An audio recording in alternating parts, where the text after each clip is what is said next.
جاتی ہے۔ میرے آقا صلی اللہ علیہ وآلہ وسلم کے پیارے دیوانوں، دنیا کے اندر کرپشن اس لیے ہے کہ دلوں کے اندر اللہ کا خوف نہیں، زنا کے اڈے اس لیے آباد ہو رہے ہیں، دلوں میں اللہ کا خوف نہیں، شراب کے اڈے اس لیے آباد ہو رہے ہیں، دلوں میں اللہ کا خوف نہیں۔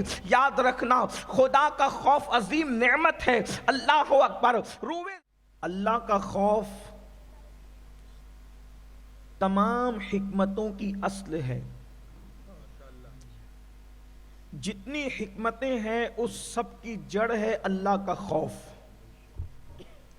اگر عاشق بننا ہے تو اللہ کا خوف چاہیے، اگر عالم بننا ہے تو اللہ کا خوف چاہیے، اگر نیک بننا ہے تو اللہ کا خوف چاہیے، اگر چہروں کو جگمگانا ہے تو اللہ کا خوف چاہیے، اگر عبادت خانوں کو آباد کرنا ہے تو اللہ کا خوف چاہیے، اگر اللہ کا ولی بننا ہے تو اللہ کا خوف چاہیے، اگر اللہ کا محبوب بننا ہے تو اللہ کا خوف چاہیے، اگر اللہ کے نزدیک عزت والا بننا ہے تو اللہ کا خوف چاہیے، اگر قبر میں اپنے جسم کو کیڑوں سے بچانا ہے تو اللہ کا خوف چاہیے، اگر دنیا اور آخرت کی رسوائی سے محفوظ رہنا ہے تو اللہ کا خوف چاہیے۔ اس لیے کہ جب دل میں اللہ کا خوف اور اللہ کی خشیت بس جاتی ہے تو پھر انسان کہ دل کا تعلق خود بخود گناہوں سے ٹوٹ کر کے نیکیوں کی طرف مائل ہونے لگتا ہے۔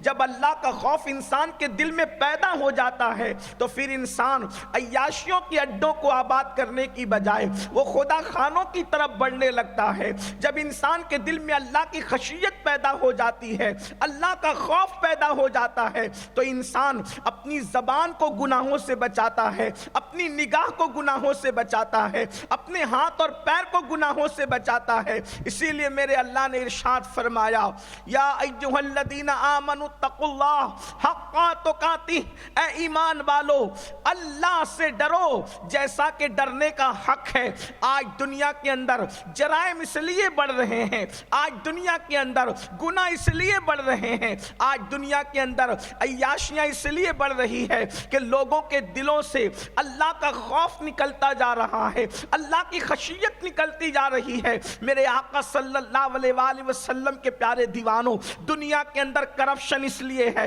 کہ دلوں کے اندر اللہ کا خوف نہیں، زنا کے اڈے اس لیے آباد ہو رہے ہیں، دلوں میں اللہ کا خوف نہیں، شراب کے اڈے اس لیے آباد ہو رہے ہیں، دلوں میں اللہ کا خوف نہیں۔ یاد رکھنا، خدا کا خوف عظیم نعمت ہے۔ اللہ اکبر۔ روئے زمین پر رونے والے روتے ہیں، روئے زمین پر آنسو بہانے والے آنسو بہاتے ہیں۔ کوئی پیسہ چلے جانے پر روتا ہے، کوئی کسی کی میت پر روتا ہے، کوئی کسی کی جدائی میں روتا ہے، کوئی کسی کے غم میں روتا ہے۔ یاد رکھنا، کوئی آنسو اتنا قیمتی نہیں ہوتا جو آنسو اللہ کے خوف سے نکلنے والا قیمتی ہوتا ہے۔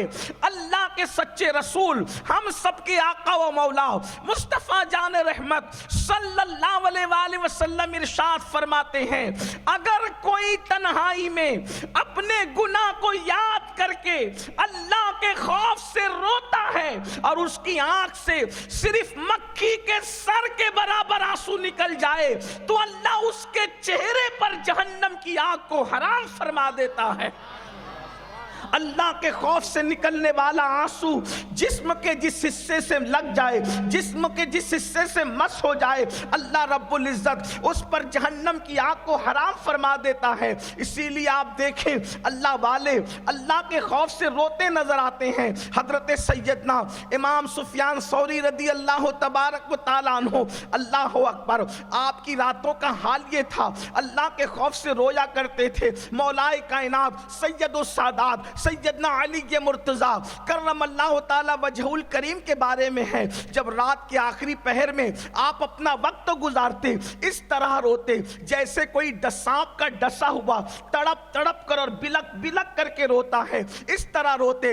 افضل البشر بعد الانبیاء بالتحقیق سیدنا ابو بکر صدیق رضی اللہ تعالیٰ عنہ اللہ کے خوف سے روتے ہوئے ایک مرتبہ ارشاد فرماتے ہیں، کاش میں انسان بن کر پیدا نہ ہوا ہوتا میں کسی مومن کے سینے کا ایک بال بن جاتا۔ میرے آقا صلی اللہ علیہ وآلہ وسلم کے دیوانوں، خدا کے خوف کی شان یہ ہے، اللہ کی خشیت کی شان یہ ہے۔ اللہ اکبر، ہر انسان سدھرنا چاہتا ہے، ہر انسان بدلنا چاہتا ہے، ہر انسان دل کا انقلاب چاہتا ہے۔ یاد رکھنا، خدا کے خوف کے بغیر دلوں میں انقلاب نہیں آ سکتا، اور اگر اللہ کا خوف چاہیے، اللہ کی خشیت چاہیے، تو یاد رکھنا خدا کا خوف جو ہے وہ بازاروں میں نہیں ملا کرتا، خدا کا خوف جو ہے خریدا نہیں جا سکتا، خدا کا خوف جو ہے یوں ہی حاصل نہیں کیا جا سکتا۔ ساری نیکیوں کی اور حکمت کی جڑ اللہ کا خوف اور خشیت ہے۔